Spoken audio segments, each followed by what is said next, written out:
Chapter 4. As the evening moved on, the sky began to turn from a deep blue canvas to reds and yellows as the sun slowly set, giving way to the moon that was making its presence known by sending a blanket of shadows onto the earth.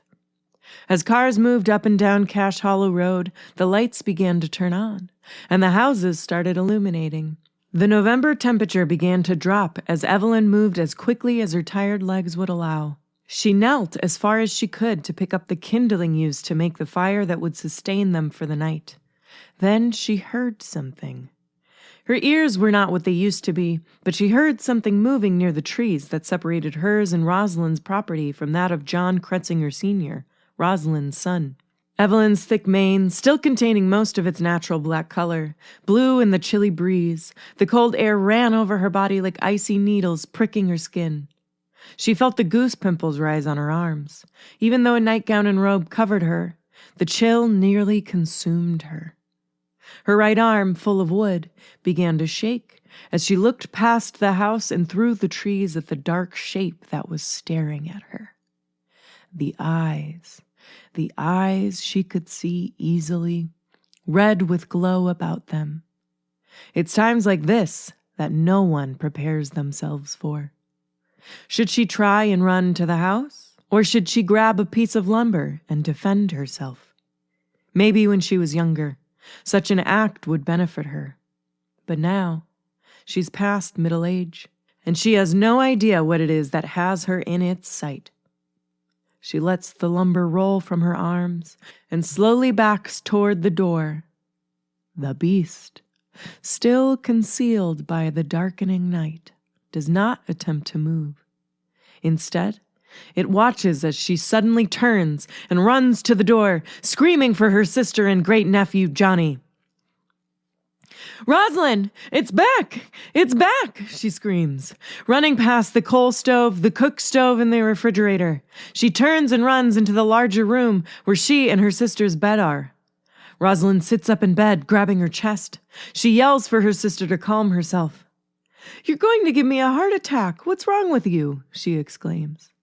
"Rosalind, it's loose. It's back. It's come back. The Shadow Man is loose."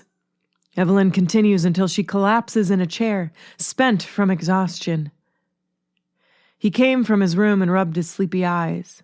Johnny Kretzinger asks, "What's going on?" The rooms are kept dark, and the family goes to bed exceptionally early. Johnny is in his bed not long after he gets home from school.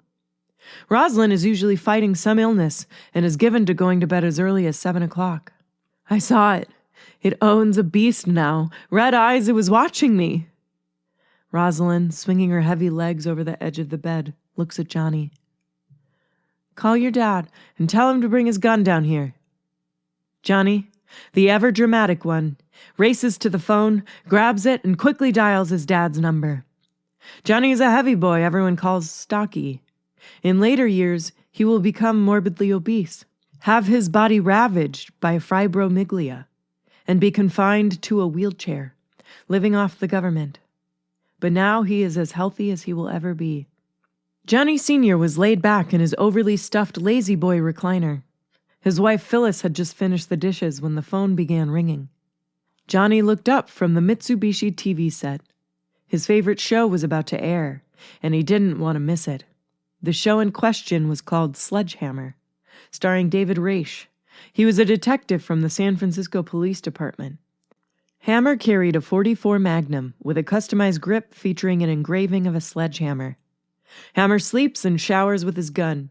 He believes in shooting first and never asking questions. John Sr. loves the show and gets angry at the mere thought of missing it. "Can you get the darned phone, somebody?"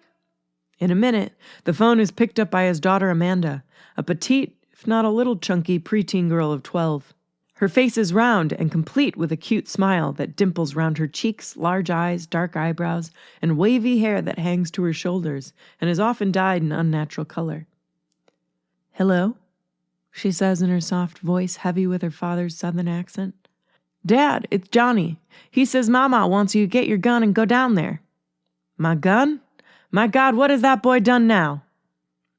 She spends a few more minutes on the phone and then turns back to her father. He says they think there's a rabid dog, and it attacked Evelyn. John turned his head away from the television set. Is she foaming at the mouth? As she turned her face back to the phone, John said, I'm joking. Tell him I will be there in a minute.